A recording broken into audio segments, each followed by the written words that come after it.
De façon générale, les habits d'un homme sont inférieurs à la grandeur de l'homme. Mais là, dans notre cas, les habits de Torah Mitzvot sont beaucoup plus élevés que l'homme lui-même.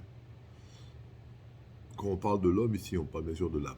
Alors, l'âme divine, bien que dans sa racine, c'est une partie intégrante de Dieu.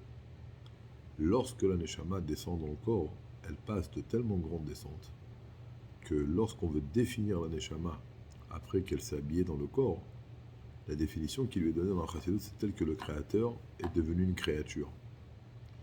Maintenant, la distance qu'il y a entre la créature et son Créateur, c'est une distance infinie.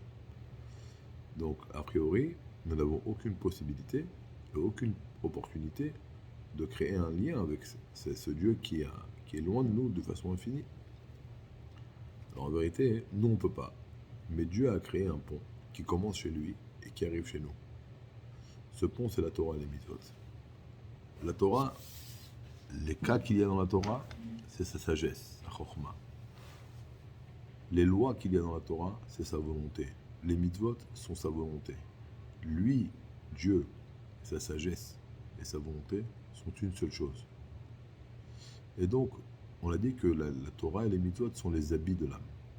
Cela veut dire que lorsque un juif étudie la Torah, il habille son âme de la volonté, de la sagesse de Dieu, donc de Dieu lui-même.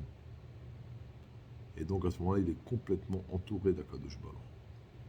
Et c'est ça la grande bonté que Dieu fait. Dans sa grandeur suprême, il a eu également son humilité, il s'est rétracté, il s'est habillé dans une Torah, dans ce monde matériel, qui parle de choses matérielles.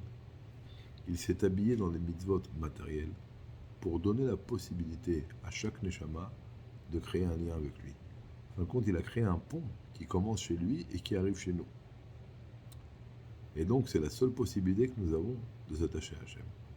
C'est de pratiquer ses mitzvot et d'étudier sa Torah. Et exactement comme il nous l'a demandé.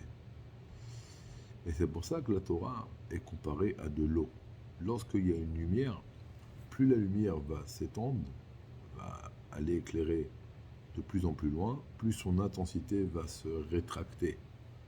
Lorsqu'un rave enseigne la Torah à son élève, on sait que c'est seulement une partie infime de l'intellect du rave qu'il arrive à donner à son élève. L'essence de l'intellect du rave reste chez le rave. Alors que l'eau, lorsqu'elle descend du haut vers le bas, eh bien la même eau qui était en haut, c'est elle qui est arrivée en bas. C'est ça la Torah.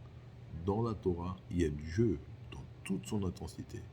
Et dans les mitzvot, il y a Dieu dans toute son intensité, qui est complètement habillé dedans.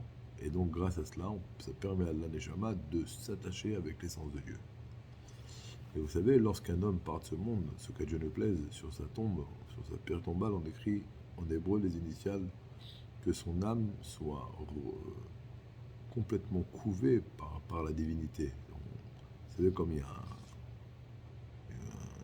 à l'époque, on avait les bourses où on met des pièces dedans. Alors les pièces sont entourées de cette peau-là, de ce sac. Et ça qu'on souhaite à la Neshama, qu'elle soit entourée de Dieu comme la bourse entoure les pièces. Ça, c'est ce qu'on souhaite à un homme après 120 ans. Mais le Rabbi dit que non, c'est pas la peine de mourir pour que ça arrive. Ici, dans ce monde-là, l'Adbroken dit, lorsqu'un juif étudie la Torah et il pratique les mitzvot, à ce moment-là, sa Neshama est complètement entourée de la Kadosh Baruch.